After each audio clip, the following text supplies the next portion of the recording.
তাতে প্রশ্ন করা হয়েছে যে জিহাদ কয় প্রকার, একটু বুঝিয়ে বলুন। জিহাদকে দুই ভাগে ভাগ করা হয়েছে। এক হচ্ছে জিহাদ দেফা, মানে প্রতিরক্ষামূলক জিহাদ। প্রতিরক্ষামূলক জিহাদ, প্রতিরক্ষামূলক জিহাদ কখন হবে? যখন দেখছেন যে আপনার ওপর, আপনার পরিবারের ওপর, আপনার সমাজের ওপর, আপনার দেশের ওপর কোন আল্লাহর শত্রু কি করেছে, আক্রমণ করেছে, তখন প্রতিরক্ষামূলক আপনি উত্তর দেবেন না মারি খাইতে থাকবেন? হ্যাঁ, না বলবেন যে এই গালে মেরেছো তো এই গালটা বাকি আছে, মারো। এই পকেটের টাকাটি তো নিয়ে এনেছো, তো এই পকেটে আরো কিছু টাকা আছে, নিয়ে যাও, মানি ব্যাগ এখানে আছে, নিয়ে যাও। বলবেন আমার পকেটে যে টাকা পয়সা আছে তা তো নিয়ে গেছো, কিন্তু আমার যে বাড়িতে আরো টাকা পয়সা ধন দৌলত আছে সেটি নিয়ে যাও। বলবেন না জিহাদ করবেন? এই জিহাদের ক্ষেত্রে রাষ্ট্রনেতার অনুমতির প্রয়োজন নেই। প্রতিরক্ষামূলক জিহাদের ক্ষেত্রে আপনার ওপর, আপনার পরিবারের উপর, আপনার বাড়ির উপর আক্রমণ হয়েছে, আর লুটপাট করছে, খুন করছে, জুলম অত্যাচার করছে, সুতরাং আপনার উপর এখন ফরজে আইন কি প্রতিরক্ষামূলক জিহাদ করতে হবে। এই ক্ষেত্রে আপনার উপর আর কেউ মালিক নেই যে তার পারমিশন নিতে হবে, প্রত্যেককে সেই ক্ষেত্রে তখন প্রতিরক্ষামূলক জিহাদ করতে হবে। নারী, পুরুষ, শিশু যে যা পারবে, যে যা দিয়ে পারবে যথাসাধ্য। এ হচ্ছে জিহাদে দেফা। এক শ্রেণীর দুর্বল ইমানের আর কাফেরদের হুঙ্কারে ভয়ে ভীত মুসলিম এবং মুসলিম চিন্তাবিদ, তারা নিজেদেরকে চিন্তাবিদ বলে থাকে, কিন্তু তারা কাফেরদের হুঙ্কারে এত ভয়ে ভীত যে তারা জিহাদকে শুধু প্রতিরক্ষায় সীমিত করেছে। তারা বলছে ইসলামে যে জিহাদ আছে না, ওটা হচ্ছে প্রতিরক্ষামূলক। আর যদি ইসলাম প্রতিষ্ঠার জন্য জিহাদ করতে হয় তো গণতান্ত্রিক পদ্ধতিতে তারাও যাচ্ছে এগিয়ে, আমরাও এগিয়ে যাব। তারা যদি এত সংখ্যা গরিষ্ঠ হয়ে যেতে পারে তো আমরা কেন হতে পারবো না? সুতরাং আমরা ইলেকশনের মাধ্যমে গিয়ে আমরা জিহাদ করব। এরা এমন ইসলামিক চিন্তাবিদ যাদের ইসলাম ক্ষণিকে ক্ষণিকে পাল্টায়। হ্যাঁ, ইসলামের ব্যাখ্যা পাল্টায়, ইসলামের তফসির পাল্টায়, কোরআন হাদিসের তফসির পাল্টায়, পরিবর্তন হতে থাকে তাদের। সাবধান এদের থেকে। বুঝতে পারছেন না? পারছেন না? বোঝার চেষ্টা করবেন। ইসলামে প্রতিরক্ষামূলক জিহাদ হচ্ছে সর্বপ্রথম জিহাদ, প্রতিরক্ষামূলক। যখন মুসলিমরা এতটুকুই পারছে প্রতিরক্ষা, শুধু প্রতিরক্ষাই করতে পারছে, তখন এর বেশি পারছে না। আর যখন এর অতিরিক্ত পারবে তখন দ্বিতীয় জেহাদের প্রকরণের নাম হচ্ছে জেহাদের তালাব। খোঁজ করতে হবে যে কোথায় জেহাদের সুযোগ আছে। আক্রমণ করার জন্য আমার ওপর, আপনার ওপর আসেনি, আপনার বাড়ির ওপর আসেনি, আপনার দেশের ওপর আসেনি, কিন্তু খোঁজ করতে হবে যে কোথায় আল্লাহর শত্রুরা রয়েছে। যারা ঈমান নিয়ে আসছে না, তাদের কাছে ইসলামের দাওয়াত দিলে কবুল করছে না, বরং কেউ যদি সেখানকার কবুল করতে চায় তাদের উপর জুলম অত্যাচার করছে। তাহলে এই ক্ষেত্রে কি করতে হবে? জিহাদের তালাব, মনে রাখবেন। একটা হচ্ছে জিহাদের দেফা, প্রতিরক্ষামূলক হয়ে গেল প্রথমটি। আর দ্বিতীয় হচ্ছে যে সন্ধান, খোঁজ করতে হবে যে কোথায় আল্লাহর শত্রুরা আছে। তাদেরকে ইসলামের দাওয়াত দিয়ে যদি অস্বীকার করে দেয় এবং ইসলাম প্রচার প্রসারে ইসলামের রাস্তায় যদি কাঁটা ফেলতে থাকে আর বলে যে না আগে বাড়তে দেব না, তাহলে তাদের বিরুদ্ধে হচ্ছে সন্ধানমূলক জিহাদ। সন্ধান করতে, খোঁজ করতে হবে তাদের। এটি কখন? এটি হচ্ছে ইনদা কুওয়াতিল মুসলিমিন, যখন মুসলমানদের শক্তি থাকবে, ক্ষমতা আছে যে আমি আল্লাহর শত্রুদের খোঁজ খবর নিতে পারবো, এতটুকু ক্ষমতা আছে। নবী করিম সাল্লাল্লাহু আলাইহি সাল্লাম যখন খন্দকের যুদ্ধ শেষ হয়ে গেল, ৫ম হিজরিতে খন্দকের যুদ্ধ শেষ হয়ে গেল, শেষ হওয়ার পরে তিনি বলেছিলেন আল আন নাগজুহুম ওয়ালা ইয়াগজুনা। হাদিসটি মনে রাখবেন। এরপরে তারা আমাদের উপর হানা দিয়ে আসার ক্ষমতা রাখবে না, আমরা এখন তাদের উপর আক্রমণ করে যাব। তাহলে এর দ্বারা কি বোঝা গেল যে জিহাদ দুই প্রকার। এতদিন তারা আক্রমণ করে মদিনার উপর আসতো, আমরা প্রতিরক্ষামূলক জিহাদ করতাম, যে নিজেকে বাঁচাতে হবে, বাঁচতে হবে, প্রতিরক্ষামূলক।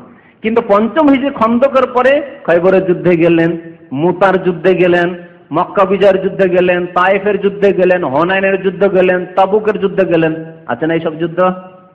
এইসব যুদ্ধগুলি কি ছিল? কাফেররা আক্রমণ করে এসেছিল না নবী করিম সাল্লাল্লাহু আলাইহি ওয়াসাল্লাম সাহাবায়ে কেরামদেরকে নিয়ে তাদের খোঁজ নেওয়ার জন্য গিয়েছিল যে তারা ইসলাম কেন গ্রহণ করছে না, আল্লাহর সত্য দিন আল্লাহর জমিনে কেন তারা প্রতিষ্ঠা করছে না, তাদের খোঁজ নাও। এবং তাদের বংশধর থেকে তাদের এলাকার যদি কোনো মুসলিম হয়ে যায় তার উপর কেন নির্যাতন হচ্ছে, তার রাস্তায় কেন বাধা সৃষ্টি করা হচ্ছে। এটা শক্তি সঞ্চিত হওয়ার পরে, ক্ষমতা থাকলে। বর্তমান যুগ মুসলিমদের অসহায়তার যুগ। মুসলিমের মতো মিসকিন আর ইয়েতিম আর দুর্বল, ইমানেরও ইয়েতিম, ইসলামেরও ইয়েতিম, ইমানেরও ইসলামেরও মিসকিন, আর নামাজেরও মিসকিন, ইয়েতিম, সবকিছুর আমলেরও মিসকিন। সুতরাং এদের কাছে আর শক্তি আছে কোথায়? যখন এদের কাছে আধ্যাত্মিক শক্তি নেই, ইমানি শক্তি নেই, সুতরাং পার্থিব শক্তিও তাদের কাছে নেই। আল্লাহ সবকিছুই ছিনিয়ে এনেছেন তাদের। যার ফলে এখন যখন আমাদের ক্ষমতা নেই তখন আমরা প্রতিরক্ষামূলক জিহাদের পজিশনে আছি। আর যখন ক্ষমতা হবে কোনোদিন মুসলিম উম্মতের, তখন জিহাদের তলব আবার শুরু হবে। আল্লাহ রাব্বুল আলামিন যখন ঈসা আলাইহিস সালামকে পাঠাবেন, ইমাম মাহদি আল্লাহ রাব্বুল আলামিনের আদেশে আসবেন, তারপরে জিহাদের তলব শুরু হবে।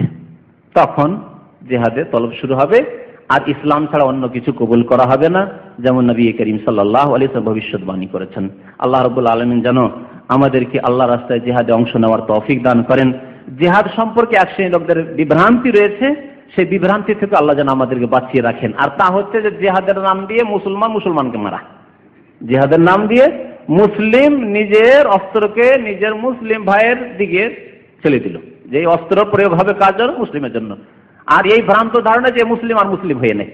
জি, তো এটা থেকেও সাবধান, যা বাংলাদেশে হলো কিছুদিন আগে, এইরকম বিভ্রান্তি থেকেও সাবধানে, যে মুসলিমদের বিরুদ্ধে অস্ত্র ধারণ করবে। এটি হচ্ছে কাফেরদের বড় চক্রান্ত, যে মুসলিমদের কাছে কিছু যদি শক্তি টুক্তি থাকে আর কেউ যদি জিহাদ করে তো ওদের আপোষে লাগিয়ে দাও, যে ওরা মুসলিমরা মুসলিমকে মারতে থাকে, আর মধ্যখান থেকে আমরা সুযোগ নেই, এই তো দেখছো তো তোমাদেরকে মারছে, তো তোমাদের সরকারকে মারছে, সুতরাং তোমরা বসে আছো কেন এদের বিরুদ্ধে, ধরো, এটা ধরতে লাগিয়ে দিল সরকারকে। পানিশমেন্ট দাও, ফাঁসিতে চড়াও এদেরকে। ফাঁসিতে চড়াবার জন্য কাফেরদেরকে আসার প্রয়োজন হয়নি, কাদেরকে দিয়ে করালো? মুসলিমকে দিয়ে করালো। কারণ তার আগে তারা ভুল করেছে যে মুসলিমদের বিরুদ্ধে অস্ত্র ধারণ করেছে। এই ভুলের কখনো শিকার হবেন না, সাবধান। এটি হচ্ছে খারেজিদের আচরণ। ইয়াকতুলুনা আহলাল ইসলাম ওয়া ইয়াদাউনা আহলাল আওসান। তারা মুসলিমদেরকে হত্যা করবে, খুন করবে, আর মুশরিক পত্তলিকদেরকে ছেড়ে দেবে, তাদেরকে ছেড়ে দেবে। তো জিহাদ সম্পর্কে সঠিক ধারণা থাকতে হবে। আর যে জিহাদ আমরা সবাই করতে পারবো তা হচ্ছে নাফসের জিহাদ। নাফসের জিহাদ মানে মনের বিরুদ্ধে জিহাদ। মন চাইছে যে ঘুমায়, আজকে ফজরে ঘুম পুরা হয়নি, তাহলে কি করতে হবে? মনের বিরুদ্ধে কাজ করে উঠে নামাজ পড়তে যেতে হবে ফজর। মন চাইছে যে সবাই ফিল্ম দেখছে রে, শুনতেই থাকলাম যে ব্লু ফিল্ম। ব্লু মানে কি? ব্লু মানে নীল। আমরা শুধু শুনে আছি যে ব্লু মানে নীল, কিন্তু কেমন যে ফিল্ম হয় তা জানতেই পারলাম না। অনেক নামাজি ভাইরা আছেন, মনে মনে হয়তো অনেক সময় শয়তান তখন ওদেরকে ধরে ফেলে, যে তুই শুনতেই থাকলি শুধু ব্লু ফিল্ম। ব্লুটা সবুজ না হলুদ না নীল না কি রং, তুই জীবনে দেখলি না? আরে ডেলি দেখছে এক শ্রেণীর লোকেরা, তুই একবার দেখ। মনে এখন শয়তান ঢুকছে, তখন শয়তানকে তাড়িয়ে দিয়ে মনের বিরুদ্ধে জিহাদ করতে হবে। মনের বিরুদ্ধে জিহাদ করতে হবে। এই মনের বিরুদ্ধে জিহাদ হচ্ছে প্রথম জিহাদ। এটা সবচেয়ে বড় জিহাদ নয়। আবার আমাদের দেশের এক শ্রেণীর বিদাতীদের কথা যে মনের বিরুদ্ধে জিহাদের নাম হচ্ছে সবচেয়ে বড় জিহাদ, এটি মিথ্যা কথা। তবে এটি হচ্ছে সর্বপ্রথম জিহাদ। যে ব্যক্তি নিজের নফসের বিরুদ্ধে কাজ করতে পারে না, মন চাইছে যে আমি সিগারেট খাই, আমি খাবো না কারণ হারাম। মন চাইছে যে আমি আমার দাড়ি মচকে একবারে চেয়ে সুন্দর করে রাখি, মহিলার মতো, যুবতীর মতো করে। মন চাইছে না এক শ্রেণীর যুবকদেরকে? না, এটা মনের বিরুদ্ধে জিহাদ করতে হবে।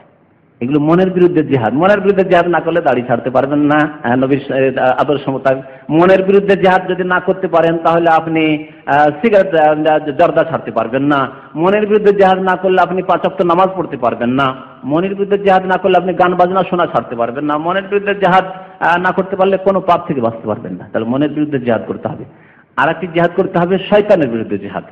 শয়তান সবসময় গোমরাহ করার জন্য লেগে আছে। যখনই দেখবেন যে একটা গুনার ইচ্ছা হচ্ছে, তখনই মানে শয়তান তুই সুযোগ নিচ্ছিস না, নিজেকে বলতে হবে শয়তান সুযোগ নিচ্ছিস আমাকে গোমরাহ করার জন্য, আমার দ্বারা গুনাহ করাবি, তাই না? এই শয়তান তোর বিরুদ্ধে জিহাদের ঘোষণা, আমি তোর কথা শুনলাম না। কাফারনা বিকুম, তখন বলতে হবে, আল্লাহ তো শিখিয়েছে না, কাফারনা বিকুম, অস্বীকার করলাম হে শয়তান তোর কথা মানলাম না, তোর সাথে শত্রুতা আমার। অবাদা বাইনানা ওয়া বাইনাকুমুল আদাওয়াতু ওয়াল বাগদা হাত্তা তুমিনু বিল্লাহি ওয়াহদা। তাহলে জিহাদ করতে হবে কিসের বিরুদ্ধে বললাম? মনের বিরুদ্ধে, নফসের বিরুদ্ধে আর শয়তানের বিরুদ্ধে। আর তারপরে আল্লাহ এবং রাসূলের শত্রুদের বিরুদ্ধে, কাফের মুশরিকদের বিরুদ্ধে ও কথা চিন্তা করতে হবে। আর সেটি আবার 2 ভাগে বিভক্ত, একটা হচ্ছে প্রতিরক্ষামূলক আর একটা হচ্ছে তলবমূলক। জি, সুতরাং জিহাদকে সঠিকভাবে বোঝার চেষ্টা করবেন যারা বুঝার মতো হয়েছেন। আর যারা বুঝার চেষ্টা করেন না তারা এক ভুল পথে আছেন। আর যারা এত দূরেই পৌঁছাননি, নাফসের জিহাদি করতে পারেননি, 5 ওয়াক্ত নামাজি কায়েম করতে পারেননি, তো এইরকম অযোগ্যতার সাথে বড় বড় কথা বলবেন না। এইরকম অযোগ্যতার সাথে যে একটা যোগ্য কোন রকম মুসলিম হইতে পারেননি 5 ওয়াক্ত নামাজ কায়েম করে, তো বড় বড় কথা বলবেন না।